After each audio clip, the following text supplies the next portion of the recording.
좋아요와 구독하기는 사랑입니다. 안녕하세요. 반갑습니다. 부동산입니다. 2019년 8월 7일 수요일입니다. 오늘 개인적으로 여러가지 일들이 있어가지고 조금 뉴스가 늦었습니다. 늦었지만 뉴스 몇 가지 짧게 읽어보도록 하겠습니다. 좋아요와 구독하기는 사랑입니다. 자, 첫 번째 뉴스입니다. 이번 주 초 들어서 부동산 스터디 카페 트래픽이 엄청나게 늘었어요. 지난주까지만 하더라도 대략 한 300만대 초반, 그러니까 일간 트래픽이 한 320-30만 정도 나왔었거든요. 근데 이번 주 월요일 되니까 470만, 화요일 어제도 한 420만 정도의 트래픽이 나왔습니다. 평소와는 다른 어마어마한 트래픽이었어요.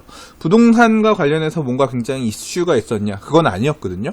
그럼 왜 이렇게 트래픽이 늘었을까? 경제 상황에 대한 우려들, 증시 폭락이라든가 아니면 대일, 중국과 미국과의 분쟁, 이런 문제 때문에 이게 어떻게 부동산 시장에 영향을 끼칠 것이냐, 남들은 어떻게 생각하고 있는지 이런 부분들이 궁금하니까 여러 가지 이슈들이 겹치면서 부동산 시장과 어떤 관계가 있을지를 사람들이 보려고 많이들 접속했던 게 아닌가 싶습니다. 오늘 수요일인데 이 시점, 지금 제가 촬영하고 있는 시간이 8시 정도인데요. 어제만큼 트래픽은 안 나올 것 같아요. 막 주가 폭락하고 하니까 겁나다가 조금 이제 안정화되는 기미가 보이니까 이제 조금 이제 또 덜 관심이 약간 좀 이제 둔감해지는 그런 상황이 아닌가 생각하는데, 아무튼 제가 얼마 전에 유튜브 찍었던 내용에서도 그때 실시간 방송을 했었죠. 2019년 하반기 부동산 시장에서 변수들, 상승론을 어떤 뒷받침한 변수, 하락론을 뒷받침한 변수 중에서 제가 하락론 얘기할 때 무슨 얘기를 했냐면, 하반기 경제 상황, 거시경제 상황이 나는 되게 잘 모르겠고, 사실은 우리나라는 이제까지 부동산 어떤 큰 조정이 왔을 때에는 외부 환경, 외부 효과에 따른 어떤 그런 부분 때문에 IMF도 그렇고 금융위기도 그렇고 그때 이 큰 조정들이 왔었기 때문에 하반기 어떤 경제 이슈가 굉장히 큰 변수일 것 같다. 잘 모르겠다. 이제 그런 말씀을 드렸던 바 있는데, 아무튼 이런 심리가 카페나 커뮤니티의 분위기 속에서 또는 매수자들, 매도자들, 이 부동산을 보유하거나 또는 살려는 분들, 사람들 마음속에서도 어느 정도 반영이 되고 있지 않나 생각합니다. 이제 그런 측면에서 쓰여진 기사가 바로 이 기사입니다. 매매계약 파기해야 하나? 매수자 전전긍긍. 기사를 놓고 보면 그런 얘기예요. 사례를 들어서 설명하고 있는데, 반포의 한 재건축 아파트를 16억 원에 매입한 직장인 윤모 씨가 생애 첫 주택을 이렇게 마련하기로 했는데 이 계약금을 포기해야 되나 고민하고 있다. 증시가 이틀 연속 폭락하는 것을 보니 집값도 덩달아 급락할 것 같다. 막대한 대출 이자를 감당하는 1억 원이 넘는 계약금을 날릴 각오를 하고서라도 계약을 물러야 할지 고민 중이라고 말했다라고 하죠. 그러니까 특히 재건축 아파트 같은 경우는 변동성이 큽니다. 사실 이 기사의 댓글을 보면 말도 안 되는 시나리오 쓰네. 대출 금액 4억 해봐야 고작 4억 대출 받아봐야 한 달 이자 얼마 된다고 1억 원이 넘는 계약금을 포기하냐, 말이 안 된다. 이제 그런 댓글도 있는데 사실 그거는 좀 맥락에 벗어나는 얘기입니다. 4억 원이 16억짜리 아파트가 가격, 지금 계약금 1억 원을 포기한다 하더라도 매매가가 16억 원이 아니라 그거보다 더 떨어진다라고 하면 차라리 기다렸다 사는 게 더 이득일 수도 있으니까 포기할 수 있는 거죠. 그러니까 대출 이자는 하나의 이유인 거고, 사실은 시장 상황이 안 좋아져서 부동산 가격이 내가 떼어야 될 계약금보다 더 많이 떨어진다라고 하면 지금 안 사는 게 맞지 않겠냐, 그런 고민이 있다는 뜻에서 얘기하신 거겠죠. 그리고 특히 이런 재건축 단지, 초기 단계의 재건축 단지 같은 경우는 굉장히 많은 변수들이 있습니다. 특히 근래에 많이 시끌시끌한 분양가 상한제, 민간 택지 분양가 상한제도 영향입니다. 이거 되면 당장 일반 분양가를 맘대로 못하게끔 이렇게 작동하고, 반포 같은 경우 서초니까 바로 아마 여기를 타겟으로 걸어서 분양가 상한제 적용 지역으로 정할 거 아닙니까? 그런 거에 따라서 부동산 가격이 하락할 부분에 대해서도 고민스러운 거죠. 근데 대외 경기도 안 좋고 이제 이런 부분들이 겹치다 보니까 매수자들이 주저하는 그런 모양새다. 이제 그런 관점에서 기사가 쓰여진 것 같아요. 자, 그래서 이와 같은 분위기와 함께 이번 주 들어서 부동산 시장의 분위기가 살짝 소강 상태, 매수가 엄청나게 붙다가 매수가 조금 주춤한 모양새가 아니겠느냐, 그런 꼭지에서 기사가 쓰여진 것 같습니다. 그래서 이 신만호 압구정동 중앙공인 대표, 이분은 여기저기 인터뷰 많이 하시는 것 같아요. 어제 증시가 크게 떨어지면 하루 동안 매수 대기자 3명이 호가가 떨어졌는지 전화를 걸어왔다. 그러니까 혹시 이건 또 좀 약간 느낌이 다르네요. 가격 빠졌으면 좀 살까 이런 실제 적극적인 매수자들이 봤다 그런 얘기일 수도 있을 것 같고, 또 한편으로 이제 강남 같은 마포 아현동 같은 경우 마포 아현동 A 공인중개사는 거시경제 불안으로 투자 수위가 위축된 데다 여름철 매매 비수기까지 겹쳐서 지금은 매수 타이밍이 아니지 않느냐는 전화가 늘고 있다. 좀 매수들이 한 발짝 물러서는 얘기들도 나오고 있다고 하고요. 그다음에 여전히 낙관적인 분위기가 유지되는 곳도 있다 그래요. 목동 같은 경우는 계속 신고가가 나오고 있고 8단지 전용 105제곱미터도 40평형대 같네요. 15억 5천에 계약하면서 신고가를 썼다. 주식시장과 부동산 시장은 관계가 없는 분위기라고 강조했다. 그래서 지금 이 상황에 대해서 지역마다 약간 다른 온도차라는 식으로 기사는 설명이 되어 있습니다. 자, 기사에서는 여러 전문가들의 목소리를 담았는데요. 누구는 오를 것 같다, 누구는 떨어질 것 같다, 의견들은 조금씩 다른 것 같습니다.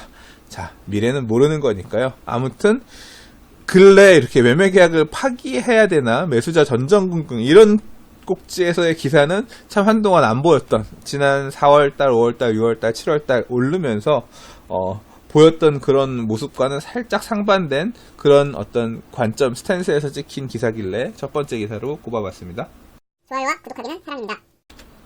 지방의 부동산 미분양 문제가 심각하죠. 엊그저께 얼마 전에 부동산 뉴스 읽을 때 미분양 전체적으로 전국적으로 좀 내용들을 살펴봤었습니다만, 서울은 몇 개 없었죠. 100몇십 개 진짜 없었고, 수도권 경기는 조금 있었고, 지방 쪽에 미분양들이 있는 지역들이 조금 있었습니다만, 이제 그런 지역들에서 초강수를 꺼냈다라고 합니다. 초강수 정책을 꺼냈다는 거죠. 내용이 뭔가 봤더니 이게 미분양, 그러니까 분양을 했는데 선분양을 통해서 공급을 했는데 분양계약자가 안 나타나는 것도 문제가 있지만, 집이 다 지어졌는데도 집을 그 돈에 와서 분양 받아주겠다, 사주겠다는 사람이 없는 중공업 미분양도 굉장히 많다. 그런 말씀 드렸던 것 같아요. 이런 상황이 생기니까 재고주택, 안 팔리고 있는 재고주택, 이미 돈을 많은 건설회사 이 조합원들이 많이 돈을 들여서 지은 집인데도 불구하고 이렇게 안 팔리는데, 지금 지으면 더 지으면 안 되는 거 아니냐, 기존에 지어놨던 애들도 안 팔리고 있는데 새로 짓는다고 잘 분양도 안 될 텐데 그러면 안 되는 거 아니냐라고 하면서 초강수를 꺼냈다라고 하는데요. 그 내용이 뭐냐 하면 1년간 신규 사업 승인 전면 제한이라고 합니다.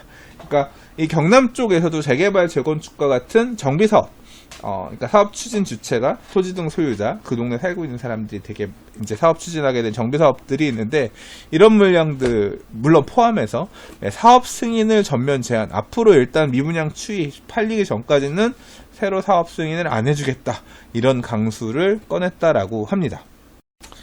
기사 내용을 통해서 조금 더 사례를 보도록 할게요.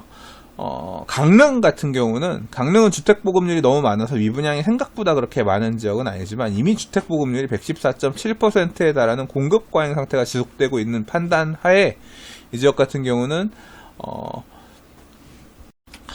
오는 9월부터 내년 8월까지 신규 공동주택 사업 승인을 전면 제한하고 향후 주택보급률과 미분양 추이를 검토해서 제한 기간을 조정할 계획이다. 강원도도 마찬가지로 강릉처럼 이런 추가 대책을 검토 중이라고 하고요. 강릉, 속초 이런 지역들이 평창 동계올림픽 때 부동산 좋아진다 어쩐다라고 해서 붐업 좀 했던 부분들이 있죠.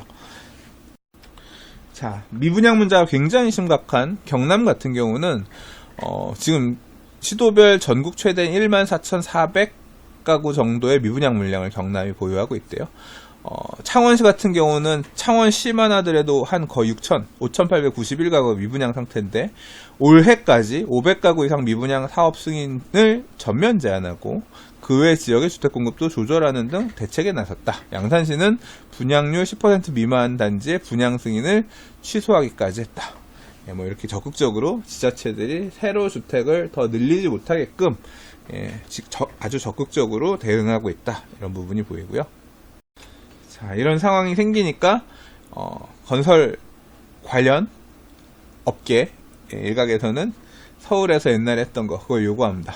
매수하는, 분양받는 사람들한테 양도소득세 면제 혜택을 달라 등등 이제 요구하고 있다라고 하는데, 될까요?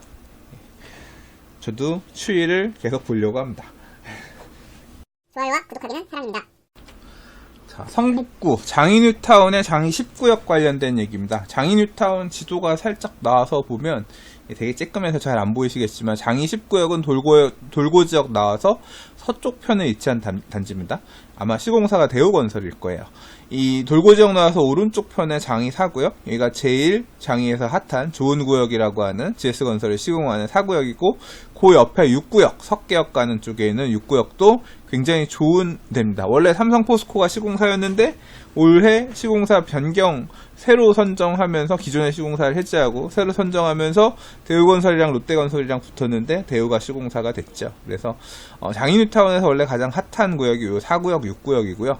중간에 되게 좋은 위치인 장인뉴타운 전체를 놓고 볼 때 좋은 위치인 8구역, 9구역 같은 경우는 해제가 됐고 8구역 이런 곳은 재추진을 위해서 기존에 해제가 잘못됐다 뭐 이런 것들 관련해서 소송 이렇게 다툼이 있는 걸로 알고 있습니다. 10구역은 어디냐면 요 4구역 바로 옆에 있는 여기입니다. 그리고 이 뒤편에 8구역 위에 2구역 같은 경우 7구역 같은 경우는 작년 재작년에 분양했죠. 예, 아이파크 꿈의 숲 아이파크였나요? 예, 현대산업개발 분양했고 2구역은 입주했습니다. 3구역은 지금 추진하고 있고 예, 3구역은 좀 이슈가 있는 지역에 그리고 5구역, 1구역은 올해 입주를 하죠. 14구역은 뭐 해제해서 다시 돌아와서 추진하고 있고 15구역 같은 경우도 해제할 거냐 추진할 거냐 이거 관련해서 지금 다툼이 있는 편이긴 합니다. 11구역 같은 경우는 해제 이후에 이 안에서 이제 그 가로주택 정비 사업 3개 정도 단지 묶어서 한 500세대 하는 그런 추진된 데 있고 아무튼 뭐 이 지역마다 장인뉴타운 안에서도 이렇게 이슈들이 있는 편이긴 한데 자, 장인뉴타운 얘기 나와서 그냥 전체적으로 한번 짚어본 거고요. 자, 제가 지금 하려고 하는 얘기는 이 기사는 뭐냐면 주차장에 관련된 얘기입니다. 이 성북구가 주차장이 되게 부족한 구래요. 그러니까 공공주차장들 이런 공간들이 되게 부족한 구라고 합니다. 그래서 요 돌고 지역에서 이 위쪽 북서울 꿈의 숲 쪽으로 가지 말고 이 밑에 쪽 한국종합예술학교라고 되어 있는 이 밑에 쪽으로 쭉 가면 외대가 있고요. 외대 가는 길 쪽에 보면 뭐가 있냐면 석관이구역이라고 재개발한 그 아트리치 레미안 아트리치라는 아파트가 있습니다. 그 아트리치 아파트 관련해서는 제가 부동산 뉴스 몇 번 읽었어요. 왜냐하면 주차장 문제 때문에 그러니까 성북구청은 구 안에 주차장이 너무 부족해서 니네 재개발하면 그 재개발에서 짓게 되는 지하 공동주차장을 외부에 조금 개방해라.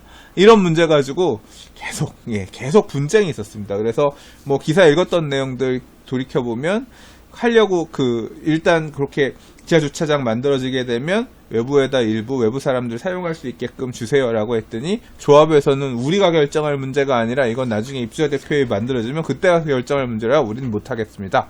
그러다가 실제로 이제 입주자 대표에서 당연히 외부 동네 주변에 있는 빌라 사람들 우리 아파트 주차장 이용하는 거 싫을 거 아니에요. 그게 안 되니까 이 구청에서 아파트 주변으로 이 거주자 주차를 만들어가지고 도로에다가 이렇게 해놨더니 이거 왜 우리 아파트 입구 출구 옆에다 이런 거주자 주차를 만드냐 사고 난다 이러면서 이제 그 갈등 뭐 그런 내용들에 대해서 제가 기사를 읽었던 바가 있습니다. 그 사안이 지금 어떻게 해결됐는지 모르겠어요. 제가 이 말씀을 드리는 이유는 어쨌거나 성북구는 이런 주차장 문제 때문에 이런 뉴타운 사업 또는 재개발 사업을 통해서 지어지는 아파트에 주차장을 자꾸 집어넣으려고 하는 상황인데 장이 19역하고도 그런 문제가 있었나 봐요. 근데 제목이 윈윈 해법 찾은 성북구 장이 19역이라고 했잖아요.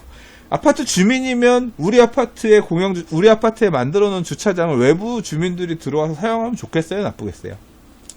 이게 이런 재개발이나 재건축 갖고 있는 사람들은 우리만의 성을 갖고 싶어 한다니까요. 외부 사람들이 진입하지 못하게끔 딱 폐쇄되어 있는 우리 성, 우리의 캐슬 이런 것들을 되게 희망하는 편이에요. 당연히 외부 사람들이 우리 주차장 와서 하면 내가 비싼 돈 주고 집 져가지고 여기 와서 살고 있는데 외지인들 막 주차장까지 들어오고 하면 기분 안 좋겠죠. 차단되고 폐쇄되길 되게 희망한단 말이에요. 일단 싫어해요. 물론 서울시가 추구하고 있는 공공건축의 방향은 그게 아니란 건 알아요. 그러니까 그 갈등이 계속 있는 거죠.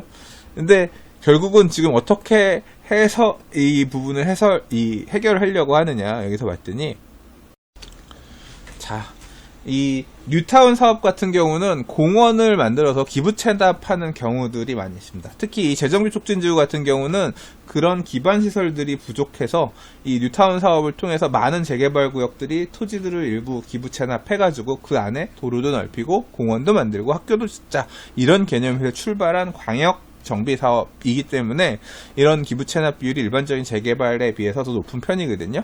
장이 10구역 같은 경우는 보니까 기부 체납 공원을 만들기로 했나봐요. 근데 이 공원에다가 지하부지를 활용해서 공영 주차장을 조성한다고 합니다. 그러니까 공원을 만드는데 그 공원을 땅을 파가지고 그 밑엔 주차장을 만들고 위엔 덮어서 공원을 만들겠다는 거죠. 이런 형태의 공원은 아마 종묘 쪽에 가도 그 밑에 지하 주차장 있고 위에 공원 조성돼 있고, 아마 그런, 제가 그 동대문 갈 때 거기 주차했던 기억이 나거든요. 이제 그런 식으로 활용하는 사례들이 있는데, 그렇게 해결을 하겠다라는 겁니다. 아파트 단지 내 주차장을 같이 써라 이런 얘기가 아니라 공원을 짓고 공원 밑에다가 주차장을 조성해서 기부 체납해라, 이런 식으로 해결하기로 했나봐요. 자, 뭐 그렇게 설명하고 있습니다. 지하 2층 규모의 공영주차장을 건설해서 지하에는 약 150대의 차량이 주차할 수 있다라고 합니다. 이거 하면서 사업 시행 계획도 변경하는데, 기존에 1968가구로 짓는 규모였는데 2025가구로 일반 분양 세대수도 조금 늘어난다. 한 48세대 정도 늘어난다고 하고요. 이제 이 내용을 토대로 사업 시행 계획 변경하고, 이제 정비 계획을 이렇게 바꿨으니까 사업 시행 계획 변경하고, 이미 관천은 난 걸로 알거든요. 이제 그렇게 해서 관리 처분 변경하고 사업이 마무리가 되지 않겠나 싶습니다. 좋아요와 구독하기는 사랑입니다. 제가 어저께 부동산 뉴스 읽은 내용 중에 그 내용이 있습니다. 부동산 거래 관련해서, 그리고 공인중개사법 관련해서, 부동산 거래 신고랑 공인중개사법 관련해가지고 개정안이 통과가 됐고 국회 본회의 통과됐고, 이제 이 부분들이 끝나고 나면 아마 한 6개월 또는 1년 뒤부터 시행이 될 거다라고 하면서 여러 가지 변화된 내용들 어제 뉴스에서 얘기를 했는데요. 자, 인터넷 허위 매물 관련해서도 이제 조금 강도 높게 규제 또는 단속이 될 것 같아요. 별도의 기관을 설치를 해가지고 관리한다, 뭐 이제 이런 부분들도 얘기를 했었는데요. 자, 기사 좀 볼게요. 정부가 인터넷상의 부동산 매물에 대한 모니터링 및 강제 조사권을 갖고 위반 행위에 대해서는 처벌하는 등 강도 높은 단속에 나서기로 해서 부동산 거래 시장에 미칠 여파가 주목된다. 이제까지는 업체들이 자율적으로 규제하는 이런 것들에 이제 어떤 따랐다라고 하면 앞으로는 정부가 직접 나서기로 했다는 건데요. 자, 그러니까 인터넷 매물들을 모니터링하는 업무를 한국감정원에다가 위탁할 예정이며 업무 수행에 필요한 예산도 지원할 계획이다. 인터넷 매물 올라오는 것들, 이런 내용들을 한국감정원에서 모니터링하면서 이제 문제가 있으면 어떻게 한다? 처벌도 한다, 그런 얘기입니다. 그리고 한편으로는 인터넷 모니터링 위탁업자에게 모니터링뿐만 아니라 인터넷 사업자에 대한 매물 정보 시정 조처 권한도 부여를 해서 위탁 사업자가 모니터링을 통해서 허위 매물 의심이 드는 부동산 매물을 발견한 경우에 관련 자료를 인터넷 사업자한테 요청하면 사업자는 이에 응하도록. 그러니까 예를 들자면 이 감정원에서 한다 그랬잖아요. 이 물건이 가격이 시세보다 너무 싸, 문제가 있는 것 같아. 또는 사실 이제 이 가격 호가 높이는 비싼 거 이런 거 얘기를 하겠죠. 너무 비싸. 아마 비싼 것 쪽을 건드리려고 하는 이렇게 바꾸려고 하는 거니까. 왜 아파트 왜 시세도 아닌데 이렇게 비싸게 내놓는 거야 라고 하면 한국감정원에서 만약에 그 물건이 부동산 114 통해서 나왔어요. 만약에 그 물건이 부동산 뱅크를 통해서 나왔어요. 그러면 그 부동산 뱅크에다가 이 물건에 대한 정보 추가에 대해서 주세요 라고 하면 줄 수 있게끔, 사업자가 줘야 되게끔 그렇게 만들어진다고 하고, 이를 어길 경우에는 사업자에게 과태료가 부과된다. 자, 위탁사업자가 맡게 될 모니터링의 내용, 방법, 절차에 대해서는 국토부고시로 구체적으로 정할 계획이라고 합니다. 자, 인터넷 정보 사업자들 입장에서는 위에 꼰대가 하나 생겨서 굉장히 싫을 것 같고, 싫겠죠. 이게 그리고 얼마나 무슨 권한으로 그걸 물어보는데 라고 얘기를 하면 국토부가 우리한테 그 권한을 줬거든. 그러니까 참 좀 마음에는 안 들 것 같아요. 자, 인터넷 사업자들은 이런 모니터링이 효과적으로 작동할지에 대해서 의문을 표시하고 있다. 당연히 싫겠죠. 자, 아무튼 이런 변화들이 있을 것 같은데요. 사실 이 내용은 다음에 소개할 기사에 맞물려서 생각해 봐야 될 것 같습니다. 바로 이 기사입니다. 제가 오늘 이 내용을 오후에 지금 오후 5시 35분에 올라왔잖아요. 지금 8시 22분인데 자, 한국감정원이 포털 매물 서비스에 진출한다라고 합니다. 네? 예, 이제까지는 우리가 부동산 중개업소가 네이버라든가 이런 네이버 부동산 같은 데 매물을 올리려고 하면 부동산 114, 닥터아파트, 매경부동산, 부동산 뱅크 등과 같은 부동산 정보 제공 서비스 업체랑 계약을 해서 거기에 가입을 해요.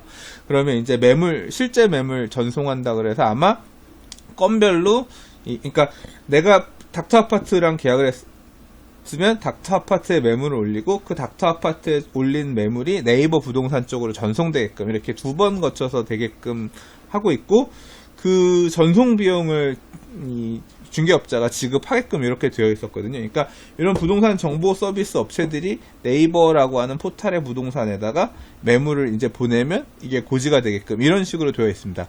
과거에는 네이버가 이걸 직접 했거든요. 그러니까 네이버가 이런 업체들을 거치지 않고 직접 했었는데 그렇게 하다 보니까 네이버가 사실 이 검색 이 권력, 검색 이걸 많이 꽉 쥐고 있잖아요. 그러다 보니까 이제 나머지 업체들이 다 죽었는데 나머지 업체들이 반발해서 골목 상권 침해, 니들 너무 광고 비싸게 받는 거 아니야? 막 이러면서 그래가지고 네이버 부동산이 네이버가 직접 이렇게 이 중개업소들로부터 매물을 받고 하던 서비스를 다 내리고 아마 그 2011년인가 그랬을 거예요. 하고 나서 이런 지금 민간 업체들이 지금 매물을 전송받는 형태로 바뀌게 됐거든요. 2011년이 아니라 한 2013년 정도 되는 것 같네요. 2013년, 14년 아무튼 2013년 정도 되는 것 같은데 그렇게 바뀌었는데 자 이제 지금 그렇게 매물을 전송하는 네이버에 매물을 전송할 수 있는 업체 중에 뭐가 나온다고 하냐면 한국감정원이 들어온다 그랬어요. 아까 좀 전에 뭐 한다 그랬죠? 한국감정원이 매물 모니터링 한다 그랬잖아요. 모니터링 하려고 보니까 이 물건이 맞는지 안 맞는지 자기네들도 검증할 만한 어떤 그게 필요하잖아요. 그래서 만드는 것 같아요. 그러니까 이 아파트는 얼마에 우리가 매물을 접수 받아봤더니 얼마인데 A 포탈, B 포탈, 그러니까 A 정보업체, B 정보업체에서 이 아파트 매물 이렇게 다르게 올렸네라고 하면 이거 우리가 갖고 있는 정보에 비해서 차이가 나니까 좀 문제가 있을 수 있겠다. 모니터링 할 수 있는 어떤 근거가 될 수 있잖아요. 그러니까 자체적으로 그런 서비스를 갖고 오겠다는 거예요. 그래서 자회사를 만들어서 8월 8일부터 등록을 한다? 그 얘기인 것 같아요. 자, 근데 이제 한국감정원에서 그러니까 매물을 정보하는 이 부동산 정보 업체 역할까지도 한다는 얘기인 건데 그러면 나는 한국감정원을 통해서 매물을 네이버 부동산에 올리게 되면 중개업자 입장에서는 어떻게 해야 되느냐 봤더니 자 기사 보세요. 한국감정원은 다른 CP사와 달리 매물 등록 단계에 수수료를 받지 않겠다는 방침입니다. 돈을 안 받겠대요. 그러니까 지금 다른 민간 업체들은 건당 한 2,000원 미만, 1,000몇백 원씩 아마 돈을 내야 매물을 올릴 수가 있을 거거든요. 그러니까 그게 실제 매물 검증하는 데 들어가는 비용이라고 해서 돈을 받는데 한국감정원은 매물 등록 단계 수수료를 받지 않겠다라고 합니다. 공짜야. 이건 뭐 국민의 세금이 들어가는 거겠죠. 근데 그러면 이거 공짜로 이 감정원 통해서 매물을 올리면 공짜고 민간 업체를 통해서 하면 돈을 내야 되는 건데 감정원 통해서 매물을 올리는 게 중개업소 입장에서는 좋겠죠. 그러면 감정원 통해서 나도 그러면 매물 올릴 한 중개업소가 되게 많이 나올 텐데 근데 모든 업체에다가 이 혜택을 다 주는 게 아니라요. 매주 시세를 제공하는 전국 6천여 개의 협력 중개업소가 대상이다. 여기만 준대요. 일단 우수협력업소를 뽑아서 포털 사이트 매물 등록을 해주겠다는 거죠. 감정원 관계자는 협력 중개업소에 대한 보상 차원에서 감정원이 비용을 낼 거다. 수익 사업이 아니라 대국민 서비스 차원의 사업이라고 설명했다고 합니다. 근데 나도 매물 감정원에다가 자료 정보 제공하고 나도 매물 공짜로 올리고 싶어요. 공짜로 올리고 싶지 않을까요? 그래서 이거는 좀 예, 불만이 있는 중개업소들이 되게 많이 나올 것 같습니다. 우리도 협력 중개업소 하고 싶은데 그런 거죠. 자, 허위 매물을 없애고 투명한 매물 어떤 서비스, 부동산 정보 서비스를 만들기 위해서 감정원이 고민하고 뭐 이렇게 제도 개선도 하고 관련된 법령도 바뀌고 모니터링 센터도 만들어지고 그 모니터링의 실효를 높이기 위해서 이런 움직임, 이런 노력을 하는 부분은 충분히 인정할 만하다고 생각합니다만 아마 이해관계자들 입장에서는 굉장히 다양한 불만들, 그런 목소리들이 나올 만한 그런 이슈도 될 수 있을 것 같다는 생각이 듭니다. 좋아요와 구독하기는 사랑입니다. 자, 오늘 준비한 뉴스는 여기까지입니다. 오늘도 봐주셔서 들어주셔서 감사합니다. 내일 또 다른 부동산 뉴스와 이슈로 인사드리도록 할게요. 좋아요, 구독하기는 사랑입니다. 감사합니다. 부동산이었습니다. 부동산의 재개발 강의 2019년 리뉴얼 버전이 나왔습니다. 재당첨 제한, 분양 자격 제한, 재개발 조합원지 양도 금지 규정 등 재개발 투자에 있어서 위험성이 굉장히 높아지는 시기입니다. 특히 재개발 재추진구역, 일몰제 등 재개발 투자를 고민할 때 주의하셔야 될 부분들을 중심으로 2019년 강좌를 다시 정리해 보았습니다. 감사합니다.